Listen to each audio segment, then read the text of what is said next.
আমি sub inspector Mohammad Shahid Hasan, Dumki থানা। প্রথমে বলে নেই, আপনাদের দাবির সাথে আমরা সম্পূর্ণরূপে একমত। আমরা দ্বিমত না।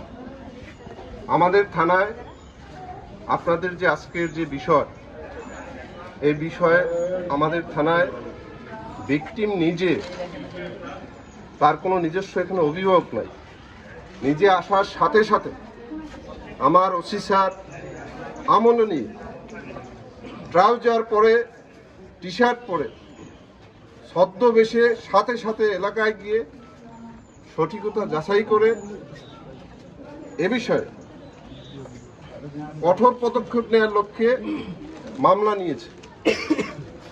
ভিকটিমকে যথাযথ নারী পুলিশের সহায়তায় এবং ইন্সপেক্টর তদন্ত স্যার, আমরা আমাদের সার্কেল সিনিয়র এসপি স্যার সহ এসপি স্যারের নির্দেশে পটুয়াখালী সরকারি মেডিকেল কলেজ হাসপাতালে তার সুচিকিৎসা এবং ডাক্তারি পরীক্ষার ব্যবস্থা করা হয়েছে।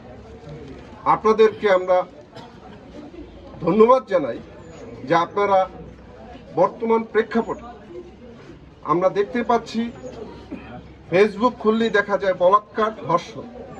আমিও মেয়ের বাবা, আমার 2টা মেয়ে আছে, আমার গায়ের লোম দাঁড়িয়ে গেছে, আমারও খারাপ লাগে, ভিতরে কাঁদে। আপনাদের দাবির সাথে সম্পূর্ণরূপে একমত। শুধু আমি না, আমাদের বাংলাদেশ পুলিশ প্রশাসন আপনাদের সাথে একমত। ইতিমধ্যে ঘটনা মামলা হওয়ার সাথে সাথে ওসি স্যারের, সাব ইন্সপেক্টর তাওহিদ, সজীব, ইন্সপেক্টর স্যার এবং সকল আমাদের পুলিশ সদস্যের সার্বিক সহযোগিতায় দ্রুত গতিতে একজন কালপ্রিটকে আমরা গ্রেপ্তার করতে সক্ষম হয়েছি। আর একজন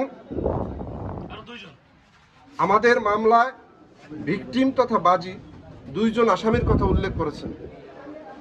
সাকিব আল হাসান ওরফে সাকিব, আরেকজন হচ্ছে সিফাত মুন্সি। আমরা 1 নম্বর বিবাদী, যার বয়স 17, আমাদের আইনের ভাষায় যাকে বলে আইনের সংঘাতে জড়িত শিশু, তাকে গ্রেপ্তার করে যথাযথ প্রক্রিয়ার মাধ্যমে আমরা আদালতের কাছে সমর্পণ করেছি। প্রক্রিয়াধীন আছে সবকিছু। আপনাদের কাছে আমার বিনীত অনুরোধ, আপনারা সর্বোচ্চ সহযোগিতা করেন। আরেকটা অনুরোধ জানাচ্ছি, এই ধর্ষককে আমাদের সমাজে কারা আশ্রয় প্রশ্রয় দেয়? সে আত্মগোপন করে কোথায় আছে? সে তো ইন্ডিয়া নাই, সে বাংলাদেশে আছে, সে আমাদের সমাজের মানুষ। কেন দর্শককে আশ্রয় দিবে?